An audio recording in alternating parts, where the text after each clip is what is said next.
What's up, guys? We are going to be swapping the diff in my 05 350Z today, featuring Matt the Ginge. So far all we've done is roll the car up on little blocks, and we're jacking up by the diff itself.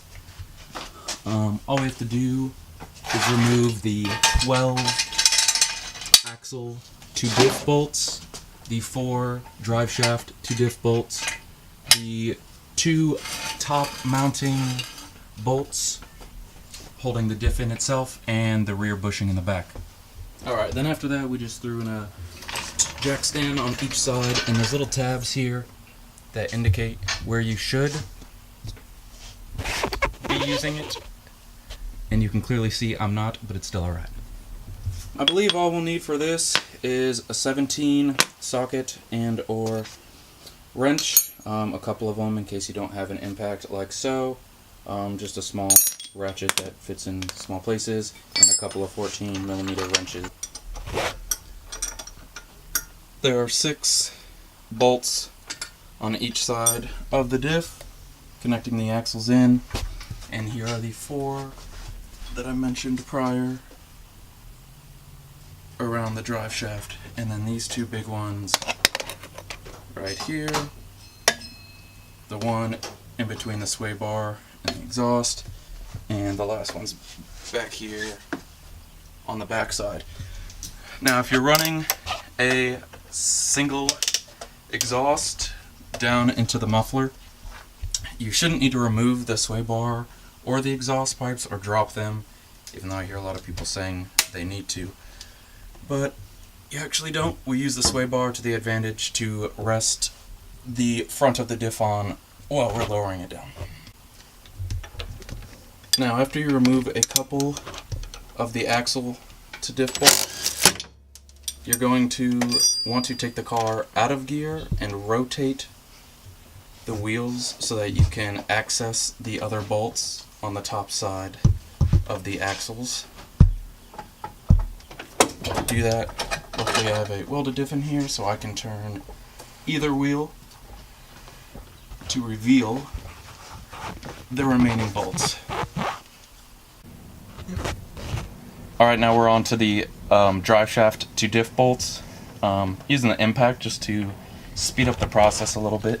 And because I've done this recently, if you haven't done it recently, you will probably need to break these or the axle bolts with a breaker bar. I personally use the long handle from my jack because it gives me nice leverage.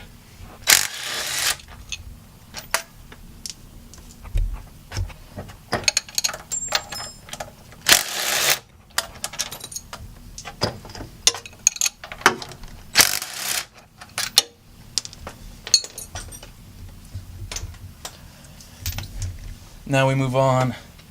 You can move the drive shaft. The 2 bolts holding I just rest the diff on top of the axle, the drive shaft on top of the exhaust pipe or the bottom of the frame here. And then before you go removing these, you're going to want to put the jack up under the diff and get it ready for lowering it, because when you do remove these bolts, the diff is going to want to fall straight down. Alright, now we're using the jack just to support the base of the diff before after we get the 3 remaining bolts out. I like to put it a little farther back into the body of the diff because you're going to want that point lowered for easier removal.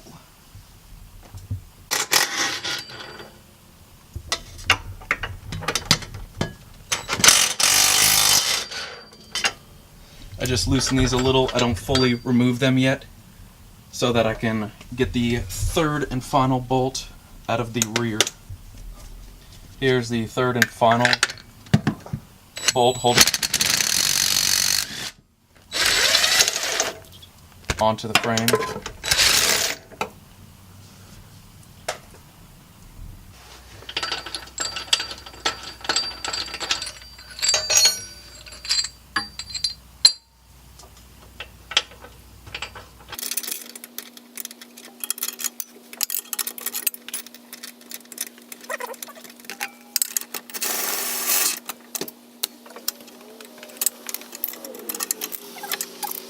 Alright, now that we got all 3 of the bolts remaining, the jack is solely resting on the jack itself.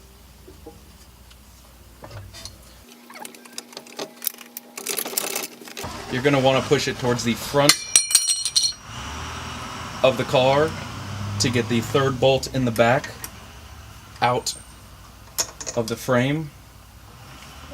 Is it fully out?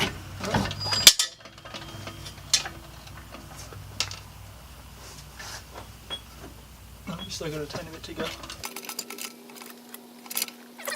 We also need to remove the speed sensor bolts.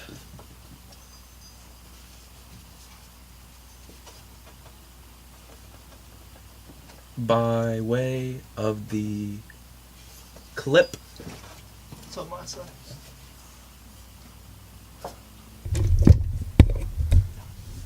Here's the clip right here. So you're gonna want to remove this. With 2 hands, but you get the idea.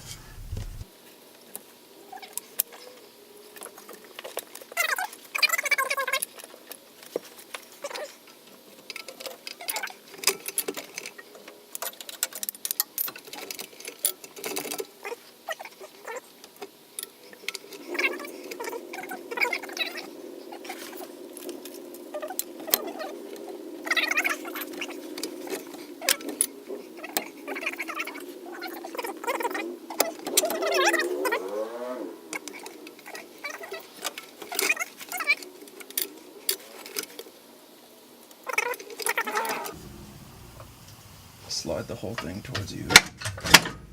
There we go.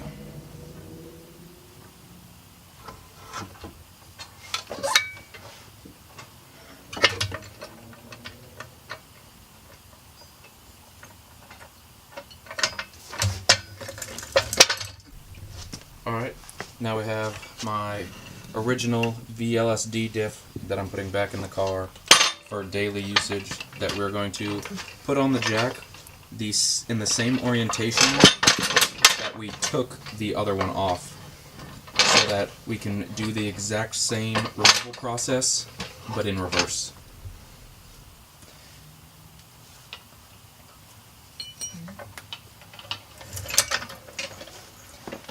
Now I like to use the sway bar as a resting point for this flat plate that connects to the drive shaft. It just makes everyone's life easier. Now this can be done by yourself, it just takes a little bit longer than if you have an extra hand.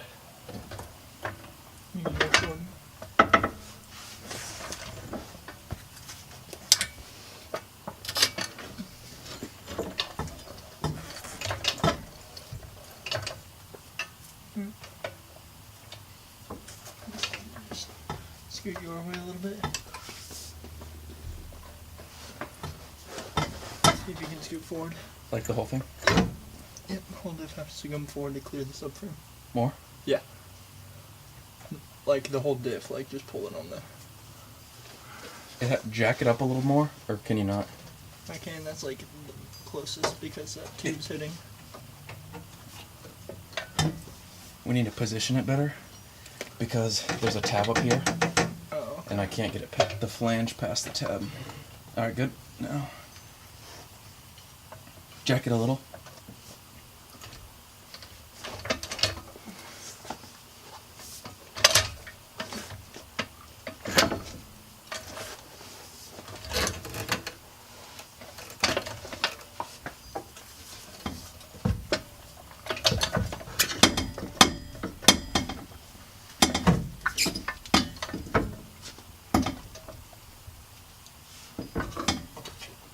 Alright, and clear the flange up top. Are you clear back there? Yeah, I mean besides like the small stuff, which is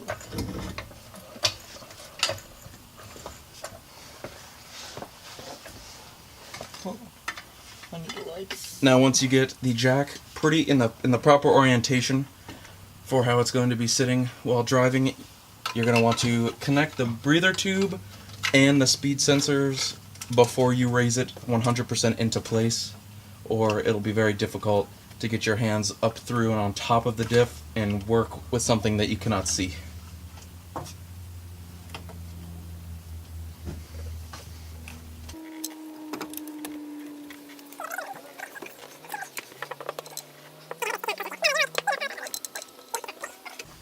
We're actually going to wait to put the breather tube in until last, as it has to be fully into position.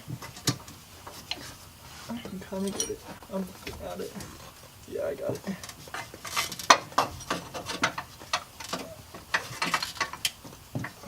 You have those pliers?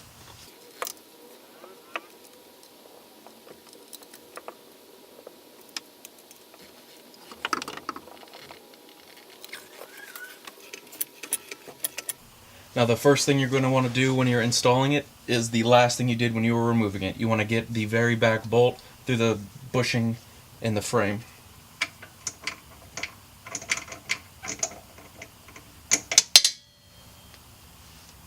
I can't tell where it is.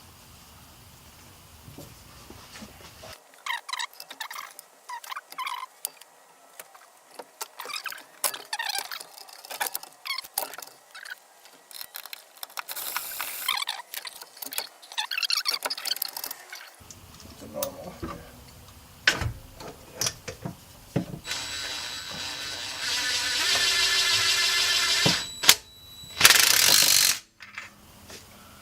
Okay.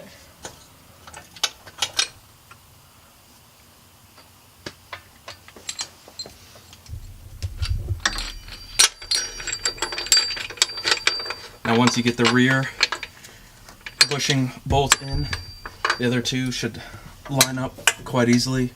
Remember to put these back in if you're using the stock bushings.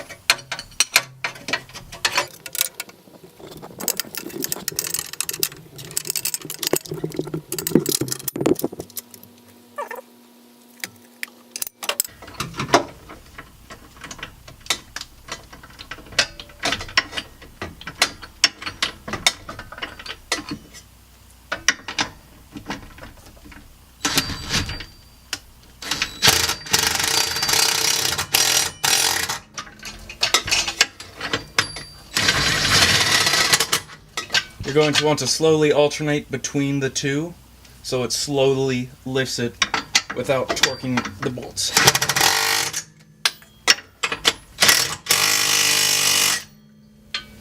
And it's always a good idea to take the box end and just double check that they are completely tight, as the batteries can die in the impact wrench. Yo, this one's like, there's a huge fucking gap.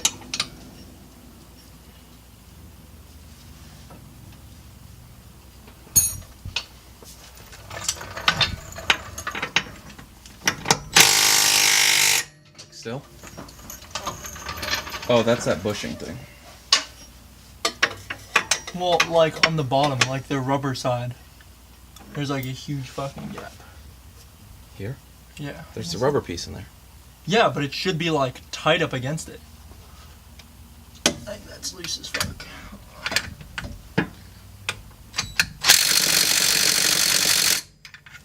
Alright, once the entire diff is bolted to the frame, you can start by putting the axle bolts back in, or I like to start with the drive shaft and then just work my way backwards.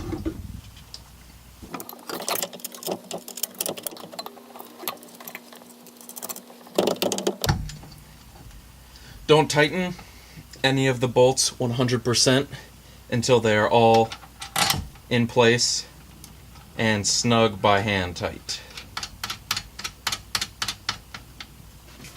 in case you have any alignment issues.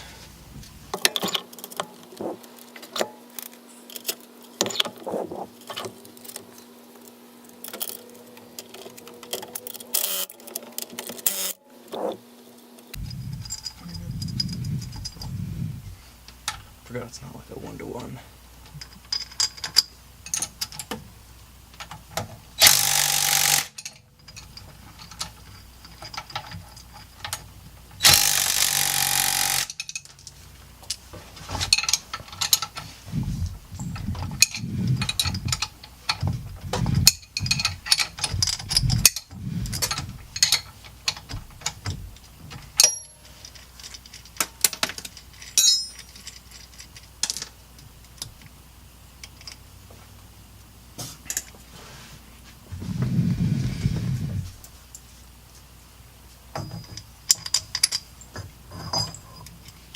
So for this, the bolt here comes from the diff side, goes towards the wheel. On the wheel side of the transaxle bolt here goes washer and then nut on this side.